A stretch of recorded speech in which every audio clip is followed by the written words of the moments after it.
प्रिय विद्यार्थियों, Gayatri senior secondary school Sanchore की ऑनलाइन क्लासेज में आप सबका स्वागत है।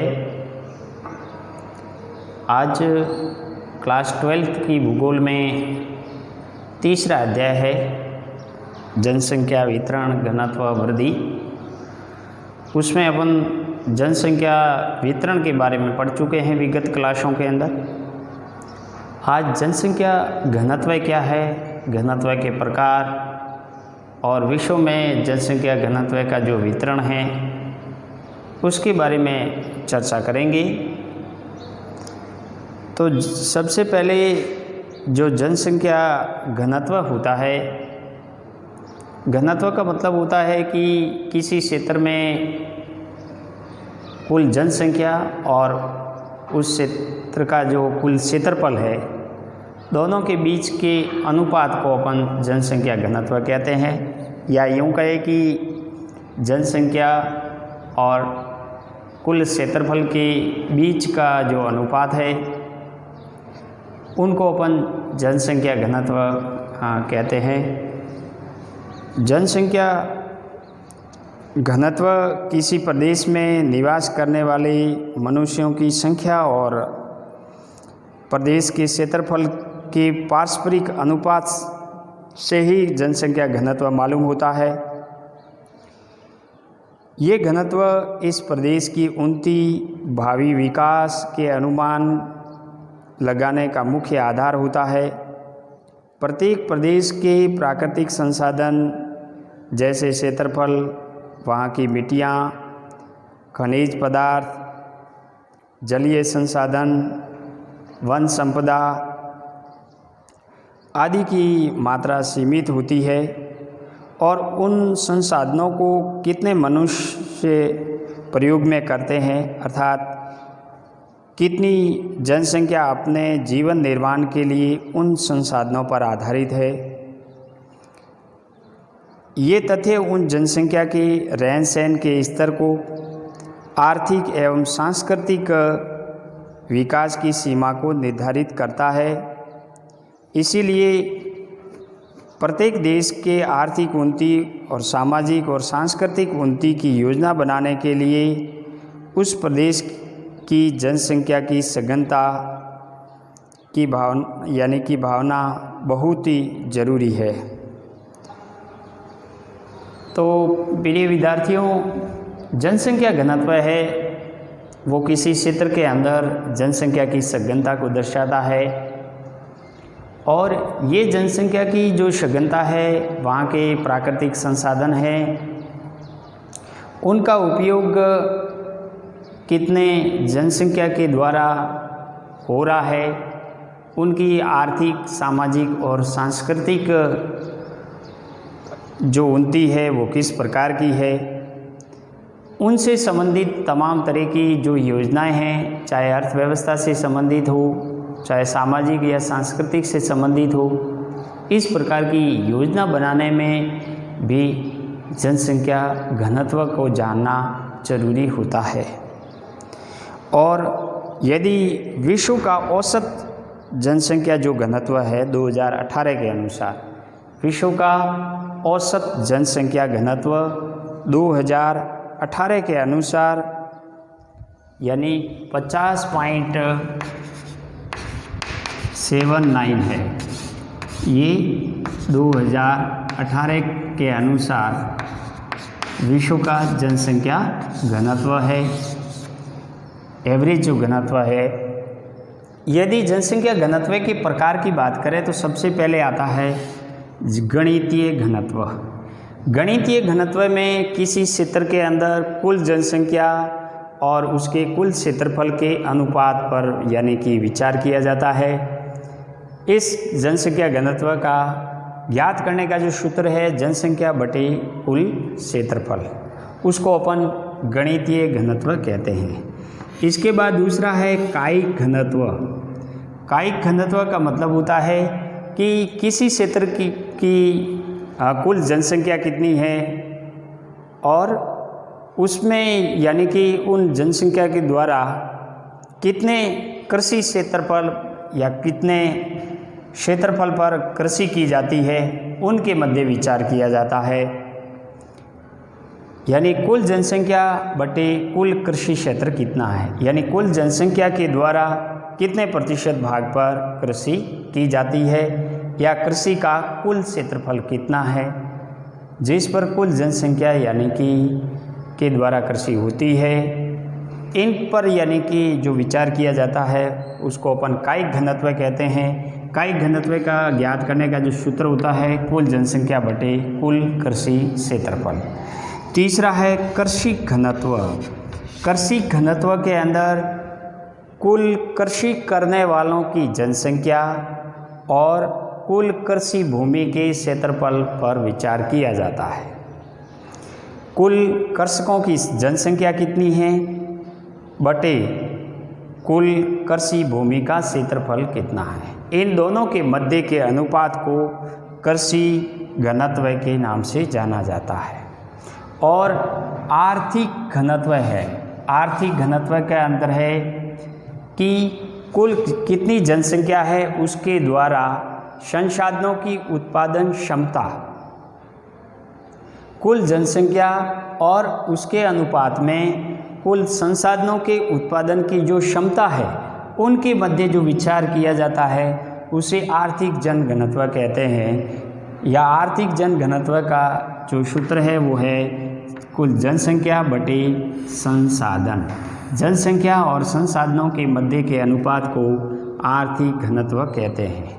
पोषणीय घनत्व, ये पोषणीय जो शब्द आया है, पोषणीय घनत्व का मतलब है कि कुल जनसंख्या और भोज्य पदार्थों का जो क्षेत्रफल है, अनाज उत्पादन करने वाले का क्षेत्र का जो क्षेत्रफल है और उस क्षेत्र में कितनी जनसंख्या निवास करती है, इन दोनों के मध्य के अनुपात पर या इन दोनों के मध्य का जो अनुपात है उसे अपन पोषणीय घनत्व कहते हैं।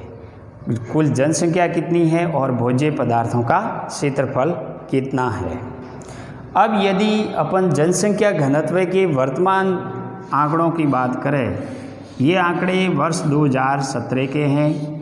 जो आपके बुक के अंदर दिए हुए यानी कि जो आंकड़े हैं वो 2015 के हैं। वर्ष 2017 के जो 19 में प्राप्त हुए हैं, इसके अनुसार एशिया महाद्वीप का जो जन घनत्व है वो 146 है। एशिया महाद्वीप का जो जन घनत्व है वो 146 है। इसके बाद दूसरा है अफ्रीका। अफ्रीका महाद्वीप का जनसंख्या घनत्व 43 व्यक्ति प्रति वर्ग किमी है। और यूरोप का जो जन घनत्व है वो 34 व्यक्ति प्रति वर्ग किमी है। इस प्रकार उत्तरी अमेरिका का 28 व्यक्ति और दक्षिणी अमेरिका का 25 व्यक्ति, ओशिनिया का 5 व्यक्ति प्रति वर्ग किमी है। तो ये भी जानना जरूरी है कि जनसंख्या घनत्व को प्रति व्यक्ति वर्ग किमी के हिसाब से जाना जाता है। प्रति वर्ग किमी के अंदर व्यक्तियों की संख्या कितनी है उसी से ही जनसंख्या घनत्व ज्ञात होता है। जैसे एशिया का महाद्वीप का जन घनत्व 146 व्यक्ति प्रति वर्ग किमी है, यानी एशिया महाद्वीप में 1 वर्ग किमी का जो एरिया है, इधर भी 1 किमी, इधर भी 1 किमी, इधर भी 1 किमी, इधर भी 1 किमी, ये जो वर्ग स्क्वायर का है 1 वर्ग किमी एरिया के अंदर 146 व्यक्ति निवास करते हैं। इसे अपन जनसंख्या घनत्व के नाम से जानते हैं। अब यदि 2015 के आंकड़ों के अनुसार विश्व के महाद्वीपों में जनसंख्या घनत्व देखें तो विश्व के जनसंख्या घनत्व यानी कि जो वितरण है, उन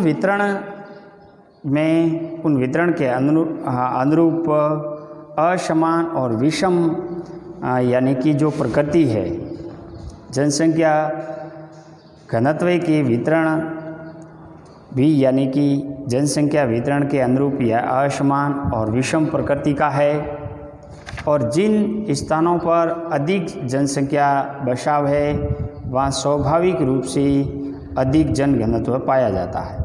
विश्व स्तर पर जनसंख्या घनत्व में भारी विषमताएं पाई जाती है।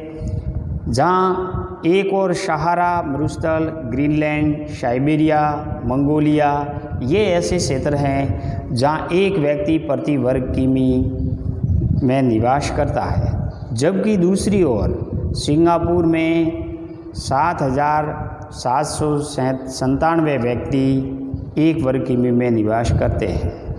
विश्व जनसंख्या ब्यूरो जो वैश्विक गठन है उसके अनुसार 2015 में जो आंकड़े दिए गए हैं उसमें विश्व का जनसंख्या घनत्व 47 व्यक्ति प्रति वर्ग किमी है और 2018 के अनुसार विश्व का जनसंख्या घनत्व 50.79 व्यक्ति या यूँ कहे कि लगभग 51 व्यक्ति प्रति वर्ग किमी है।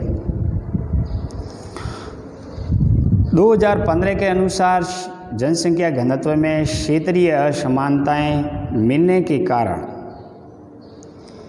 116 व्यक्ति है जो एशिया महाद्वीप का जनघनत्व है, यूरोप में 32 व्यक्ति, अफ्रीका में 27 व्यक्ति प्रति वर्ग किमी और अमेरिका में 16 व्यक्ति, दक्षिणी अमेरिका में 20 व्यक्ति प्रति वर्ग किमी, ओशनिया में 3 व्यक्ति प्रति वर्ग किमी जनसंख्या घनत्व पाया जाता है। ये आंकड़े 2015 के हैं और मैंने 2017 के जो आंकड़े बताए हैं उसमें एशिया का जनघनत्व 146 व्यक्ति है, अफ्रीका का 43 है, यूरोप का 34 है, उत्तरी अमेरिका का 28 है और दक्षिणी अमेरिका का 25 है, ओशनिया का 5 व्यक्ति प्रति वर्ग किमी है। यदि अपन देशों की बात करें तो देशों के अंदर बांग्लादेश में 1137 व्यक्ति 1137 व्यक्ति प्रति वर्ग किमी में निवास करते हैं वर्तमान में, और 2013 के अंदर ये 1000 यानी 88 व्यक्ति थे। विश्व में यदि सर्वाधिक जनघनत्व वाले जो देश हैं 2018 के अनुसार सर्वाधिक जनघनत्व वाले जो देश हैं उसमें से प्रमुख है मकाऊ के अंदर यानी 21,346.42 व्यक्ति एक वर्ग किमी में निवास करते हैं। मोनाको में 19,256 और सिंगापुर में 8,158 व्यक्ति प्रति वर्ग किमी में निवास करते हैं। ये विश्व के सर्वाधिक जनसंख्या घनत्व वाले देश हैं।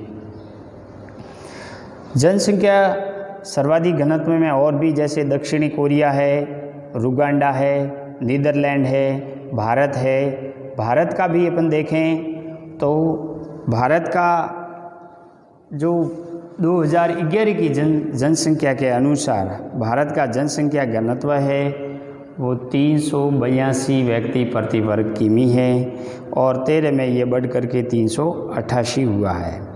लेकिन 2011 की जनगणना के अनुसार भारत का जनसंख्या घनत्व 382 व्यक्ति प्रति वर्ग किमी है।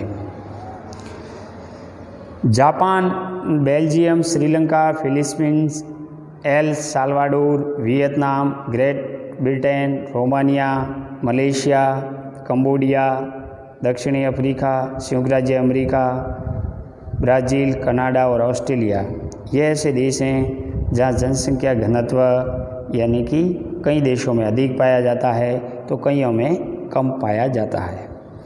इस प्रकार जनसंख्या घनत्व का जो उपयोग है वो अलग अलग उद्देश्यों की पूर्ति के लिए किया जाता है और भूगोल में ज़्यादातर गणितीय जनसंख्या घनत्व का प्रयोग बहुतायत किया जाता है, जिसमें केवल यानी कि प्रति वर्ग किमी में रहने वाले व्यक्तियों के रूप में ज्ञात होता है। अब विश्व के अंदर जनसंख्या घनत्व के वितरण की बात करें तो जनसंख्या घनत्व के वितरण को अपन 5 वर्गों में रख सकते हैं। विश्व के अंदर जो जनसंख्या घनत्व है उसमें 5 वर्ग यानी कि रख सकते हैं। 5 वर्गों में सबसे पहला है अत्यधिक जनसंख्या वाला क्षेत्र। अत्यधिक जनसंख्या घनत्व वाला जो क्षेत्र है वो विश्व में वे देश हैं जहाँ जनसंख्या घनत्व 250 व्यक्ति प्रति वर्ग किमी से अधिक पाया जाता है।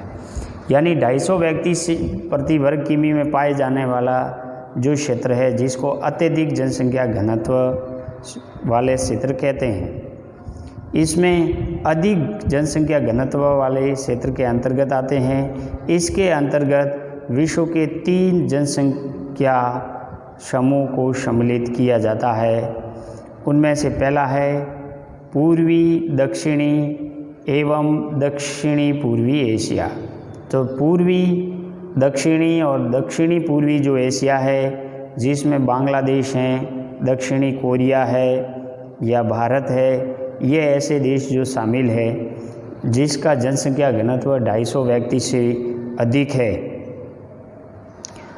और इसके अलावा दूसरा क्षेत्र पश्चिमी व मध्यवर्ती यूरोप का जो क्षेत्र है, पश्चिमी व मध्यवर्ती जो यूरोप का क्षेत्र है जिसमें ब्रिटेन है, इसके साथ जो ग्रेट ब्रिटेन है, इसके साथ साथ फ्रांस, जर्मनी और यानी कि स्वीडन का जो भाग है, पुर्तगाल, इटली, ये ऐसे देश हैं जहां जनसंख्या घनत्व यानी कि अधिक होता है। एक और देश है रोमानिया। रोमानिया में भी जनसंख्या घनत्व अधिक रहता है।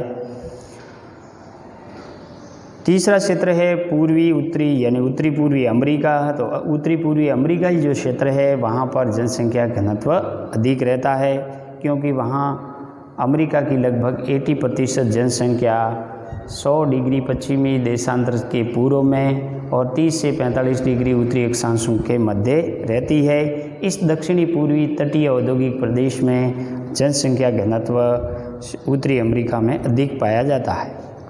इस प्रदेशों में जनसंख्या घनत्व अधिक क्यों है? उनका कारण है कि यहाँ स्वास्थ्यप्रद जलवायु है, समतल मैदानी भूभाग है, उपजाऊ मृदा है, जल एवं खनिज संपदा की उपलब्ध होना, उद्योगों का विकास होना, परिवहन साधनों के साथ अनुकूलन दशाएं होने के कारण यहाँ उच्च जन घनत्व पाया जाता है।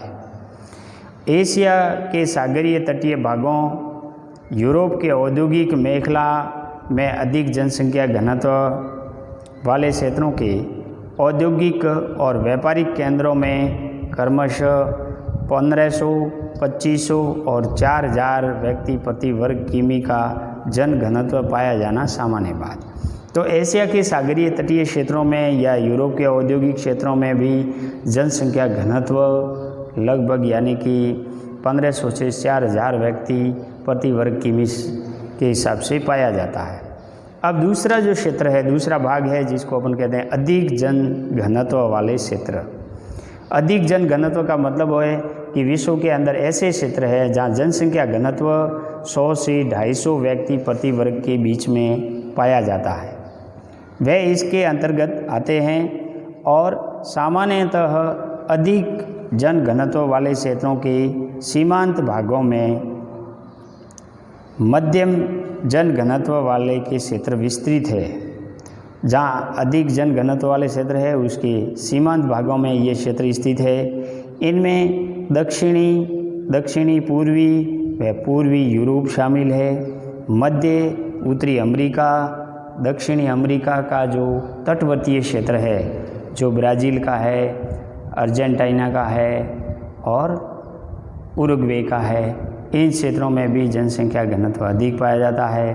अफ्रीका का तटवर्ती क्षेत्र है जो गिनी तट का क्षेत्र है और दक्षिणी पूर्वी एशिया के आंतरिक जो भाग है, दक्षिणी पूर्वी एशिया के आंतरिक भाग में और उत्तर पश्चिमी का जो चीन का भाग है, मध्यवर्ती भारत का क्षेत्र, दक्षिणी ऑस्ट्रेलिया आदि क्षेत्रों में भी जनसंख्या घनत्व 100 से 250 व्यक्ति है वो प्रति वर्ग किमी के हिसाब से पाया जाता है। तीसरा जो यानी भाग है सामान्य जनसंख्या वाले क्षेत्र। विश्व में वे क्षेत्र जिनका जनसंख्या घनत्व 10 से 100 व्यक्ति प्रति वर्ग किमी रहता है या इससे कम जन घनत्व वाले क्षेत्र इसमें आते हैं। यहाँ कम सामान्य जनसंख्या घनत्व रहने का कारण क्या है? अस्थायी कृषि होती है, पशु चारण, वानिकी, मरुस्थल के निकट कृषि क्षेत्रों में जनसंख्या घनत्व कम पाया जाता है। इसके अंतर्गत एशिया, अफ्रीका, उत्तरी दक्षिणी अमेरिका में विस्तृत घास के मैदान इसमें सम्मिलित है। यानी यहाँ जो सामान्य जनसंख्या घनत्व वाले क्षेत्र है, जो एशिया और अफ्रीका और उत्तरी अमेरिका के विस्तृत घास के मैदान, जैसे अफ्रीका का जो सवाना घास का मैदान है, उत्तरी अमेरिका का शीतोष्ण घास के जो मैदान है, प्रेरी घास के मैदान, या यूरेशिया का स्टेपी घास का जो मैदान है, इन विस्तृत घास के मैदानों में जिसमें शीतोष्ण और उष्णकटिबंधीय घास के मैदानों में सामान्य जनसंख्या घनत्व पाया जाता है। कम जनसंख्या घनत्व वाले क्षेत्र है विश्व के वे क्षेत्र जहाँ जनसंख्या घनत्व 1 से 10 व्यक्ति प्रति वर्ग किमी पाया जाता है। अत्यंत ये कम जन घनत्व वाले क्षेत्र है। इसमें अफ्रीका में सूडान, लीबिया, मालागाशी, उत्तरी अमेरिका में कनाडा, दक्षिणी अमेरिका में उत्तरी अर्जेंटीना, पेरू, इक्वेडोर, एशिया में पश्चिमी साइबेरिया और बोर्नियो की खाड़ी आदि देशों के अंदर यानी जनसंख्या घनत्व कम पाया जाता है। अब इनमें कम पाने का कारण क्या है कि जो ये सूडान, लीबिया, मालागाशी जो अफ्रीकन देश हैं, यहाँ अधिकांश भाग मरुस्थलीय रहता है और विषम भौगोलिक जलवायु के कारण जनसंख्या बिल्कुल कम पाई जाती है। इनके अलावा कनाडा का जो उत्तरी द्वीपीय क्षेत्र है, अलास्का का जो भाग है, वहाँ भी विषम जलवायु और कठोर शीत ऋतु के कारण जनसंख्या घनत्व कम पाया जाता है। अर्जेंटीना जो तटीय भाग है, उत्तरी अर्जेंटीना या पेरू और इक्वेडोर का जो भाग है, यहाँ पर भी पहाड़ी क्षेत्र होने के कारण ज़्यादातर खनन क्षेत्र को छोड़कर अन्य किसी भी प्रकार की आर्थिक क्रियाएं नगण्य रहती है। इसीलिए पेरू और इक्वाडोर देशों में भी जनसंख्या घनत्व कम पाया जाता है। और साइबेरिया जो क्षेत्र है एशिया का, यहाँ अधिकांश यानी हिमाच्छादित क्षेत्र रहता है और ऐसी स्थिति के अंदर यहाँ किसी भी प्रकार की परिवहन की या जो आर्थिक क्रियाकलाप की जो सुविधाएं हैं वो लगभग नगण्य सी रहती है। केवल यहाँ चलवासी पशु चारण होता है जिससे जनसंख्या घनत्व कम पाया जाता है और इन क्षेत्रों में ज़्यादातर जनजातियाँ पाई जाती है। प्राय जनविहीन जो जनसंख्या क्षेत्र है, जनविहीन जो क्षेत्र है विश्व के अंदर वह क्षेत्र जहाँ जनसंख्या घनत्व 1 व्यक्ति प्रति वर्ग किमी से भी कम पाया जाता है और पृथ्वी के स्थल भाग का 70% जो भाग है वो आवासीय क्षेत्र यानी पृथ्वी के स्थल भाग का 70% आवासीय क्षेत्र है जिसे इस वर्ग के अंतर्गत रखा गया है। इसमें अति शीलन प्रदेश जो अति शीतल प्रदेश है, अति उष्णाद्र जो प्रदेश है, अति शुष्क प्रदेश है और उच्च पर्वतीय प्रदेश हैं जहाँ जनविहीन क्षेत्र होता है। तो ऐसे जनविहीन जो क्षेत्र है वहाँ या तो अधिक शीतल रहते हैं, हमेशा बर्फ़ से ढके रहते हैं, उष्ण आर्द्र रहते हैं, जैसे विषुवतरेखीय क्षेत्रों के अंदर उष्ण आर्द्र कठोर जलवायु पाई जाती है जिससे जनसंख्या घनत्व कम रहता है। या ऐसे मरुस्थलीय और शुष्क प्रदेश भाग है या फिर ऐसे सुदूर पहाड़ी भाग हुआ करते हैं जहाँ केवल यानी कि जनसंख्या घनत्व बहुत कम रहता है। और इस प्रकार की विकट जलवायु और विकट भौगोलिक परिस्थितियों की वजह से यहाँ जनविहीन क्षेत्र रहते हैं, नाम मात्र की जनजातियाँ रहती है। ये विश्व के अंदर जो जनसंख्या वितरण था उसको अपन ने 5 कैटेगरी के अंदर पढ़ा है। अब नेक्स्ट जनसंख्या जो घनत्व है इसको प्रभावित करने वाले कारक कौन कौन से हैं, ये कौन से कारक है जिसकी वजह से जनसंख्या घनत्व में असमानताएं पाई जाती है, इसको वो नेक्स्ट क्लास में पढ़ेंगे।